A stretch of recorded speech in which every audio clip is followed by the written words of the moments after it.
everyone. Oops. Well, hey everyone, welcome back to Shop Dog Fabrication. So we were supposed to be moving some stuff into my daughter's house here in Tennessee, but unfortunately we got a call that her battery light came on in her vehicle. So it's a 2005 RAV4, and you know, the alternator has gone bad in it.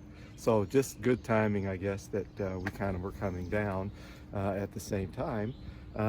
Because otherwise, you know, she would have had to take it somewhere, and I'm sure they would have charged a whole lot more than I'm going to repair this for.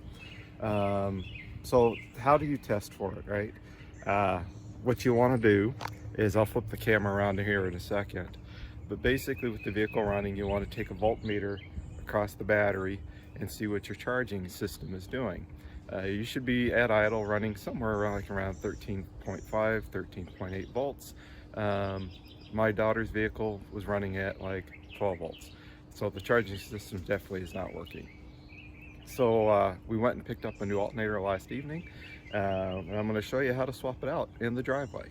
So that's what I'm basically going to do. It's going to be pretty simple. You have to pull the tensioner, you know, release, I should say, take the tension off the belt, slip the belt off. There's a couple bolts and a couple wiring connections.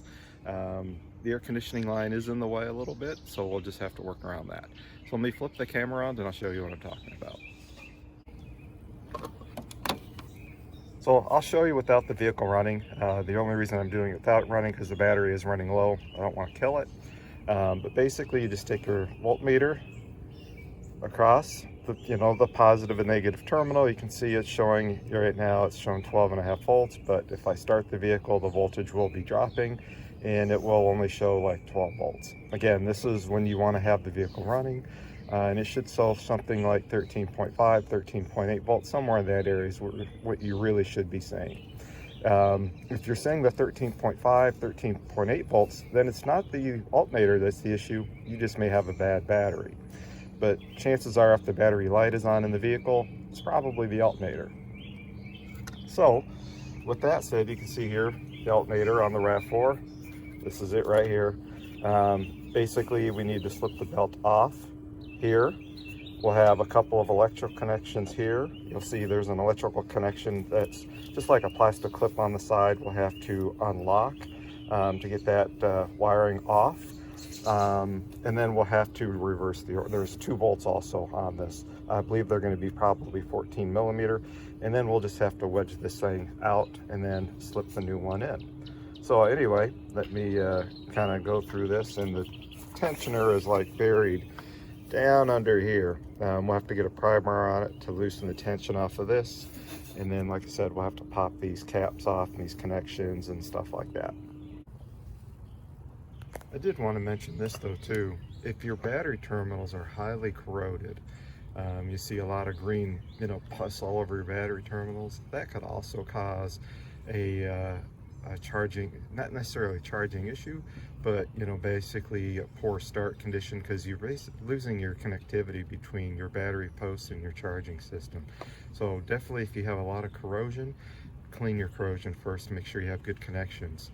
The other thing too is if your belt is slipping, you know, if you have a lot, you know, basically no tension at all on your belt, because your tensioner is bad, you know, you could have the belt slipping too. So definitely clean your battery terminals before you replace your alternator to make sure that's not the issue.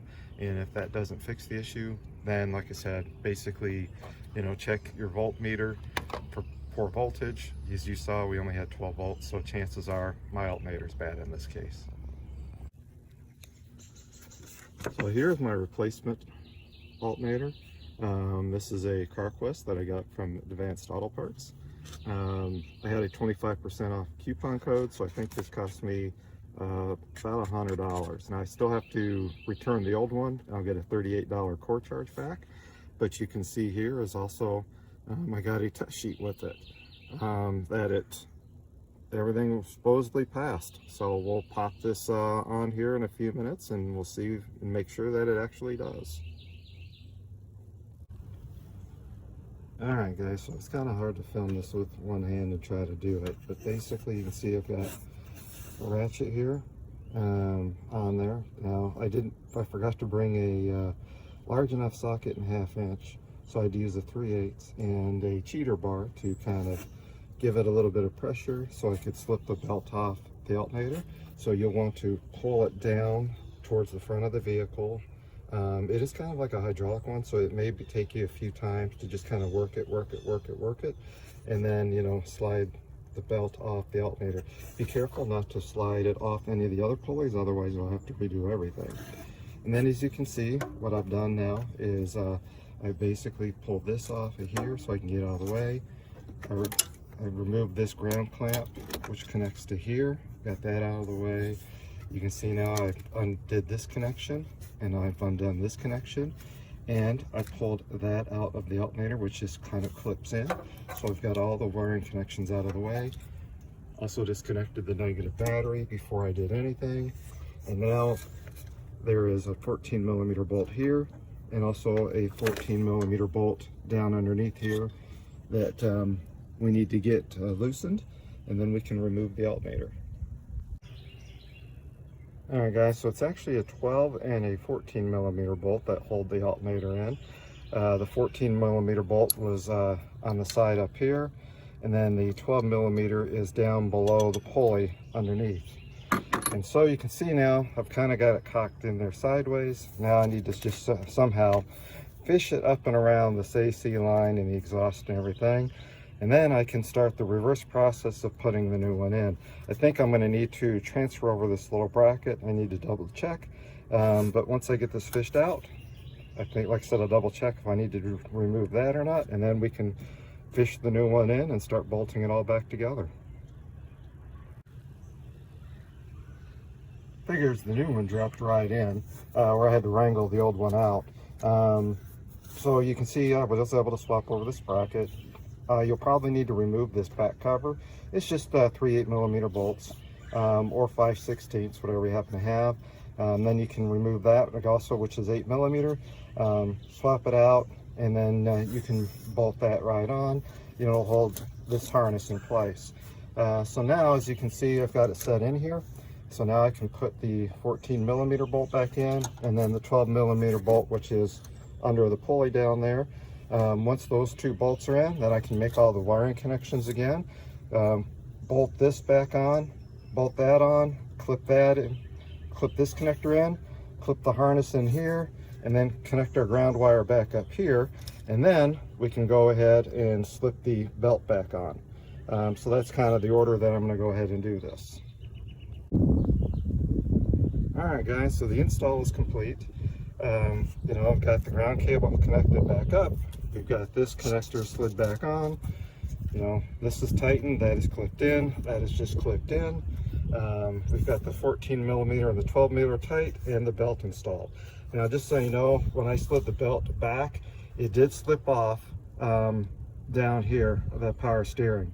So I had to crawl under the vehicle, realign it. I had to have my wife kind of just pull a little tension on the belt, so it would hold everything in place, because the AC compressor also kind of slipped off a little bit too.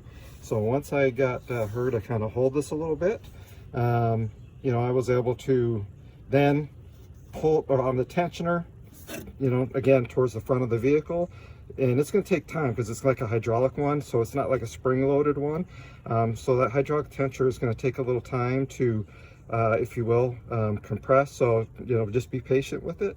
And then, you know, I was able to slip this belt over the alternator. Then after that, I made my battery connection.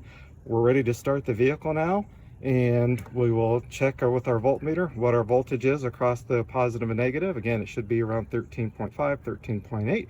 And if we hit that number, you know, then we are good to go. And the light should go out as well. Well, it looks like this light should charge at about 13.4 volts. Probably charging the battery up because the battery, you know, was a little low. But as you can see, it was a bad alternator. And if I go inside, the alternator light will be out as well. So now what we can do is we can slap the cover on. Now we can put the cover back over the battery here, and we're all set. There we go, guys. So if I can do a driveway repair with minimal tools sprawled all over the driveway here, you can too. So, you know, this maybe took me, I don't know, 45 minutes, maybe an hour putzing around. It's a fairly easy repair to do. The biggest thing is your belt and the tensioner. You know, just kind of finding that and getting used to it. Otherwise, it's just a couple bolts, couple connections.